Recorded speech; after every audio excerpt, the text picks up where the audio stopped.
जूनागढ़ राज्य में जगन के ढाबे पर भटूरिया नाम का एक नौकर काम करता था। एक बार होलिका दहन के दिन एक चिंगारी उड़कर जगन के ढाबे पर जा गिरी,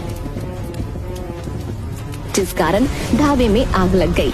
जगन ने भटूरिया से कहा कि भटूरे वाली तेल भरी कड़ाही अंदर से हटा दो, लेकिन तभी कड़ाही के तेल में आग लग गई और उसी तेल से जलकर भटूरिया की मौत हो गई। इस घटना को आज 10 बरस हो गए। आज फिर होलिका दहन है। भटूरिया भूत अपने दोस्त गधैया भूत के साथ इस बार गांव में ही होली का हुड़दंग करने का प्लान बनाकर आया था। ओ डाकिया डाक लाया, डाकिया डाक लाया है, डाकिया डाक लाया। खुशी का पैगाम कहीं कहीं दर्दनाक लाया, डाकिया डाक लाया, डाकिया डाक लाया। अरे जयपाल काका, अरे बहुत दिनों बाद इधर दिखाई दिए। अरे कभी मेरे लिए भी कोई चिट्ठी ले आओ। अरे तुम्हारे पास ही आ रहे थे। हाँ, किसी ने तुम्हें पत्र भेजा है, अपना नाम पता नहीं लिखा। अच्छा लाओ देखो जरा, मुझे कौन चिट्ठी लिखने वाला है भाई? अरे ऊपर तो तुम्हारा ही नाम लिखा है। अरे खोल कर तनिक पढ़ो तो सही, शायद अंदर कुछ लिखा हो। है? एक मिनट, इसमें लिखा है, प्यारे जगन, तुम्हारे भटूरे के बचे तेल ने मुझे यहाँ तक पहुँचाया, जबकि मेरा समय नहीं हुआ था। खैर मैं यहाँ खुश हूँ।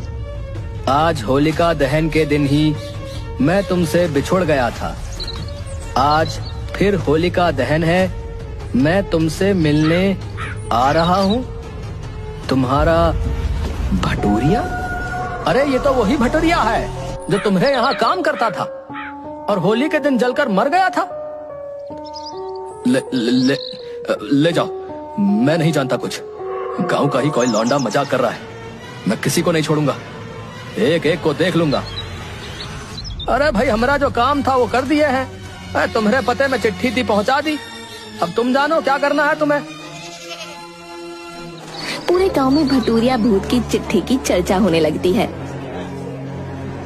अरे अचानक मुझे सरदर्द क्यों होने लगा?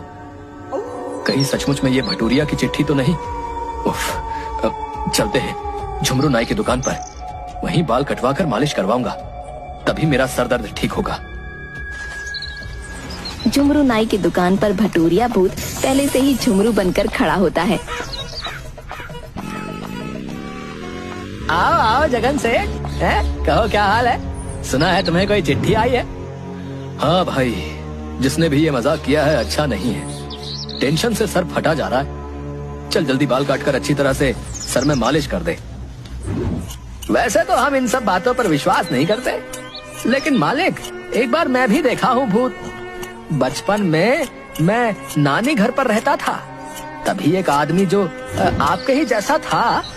इतना कहकर झुमरू चुप हो जाता है। आगे क्या हुआ? चुप हो गए? अरे छोड़ो मालिक, आप तो इन सब पर विश्वास नहीं करते, फिर आपको सुनाकर क्या फायदा।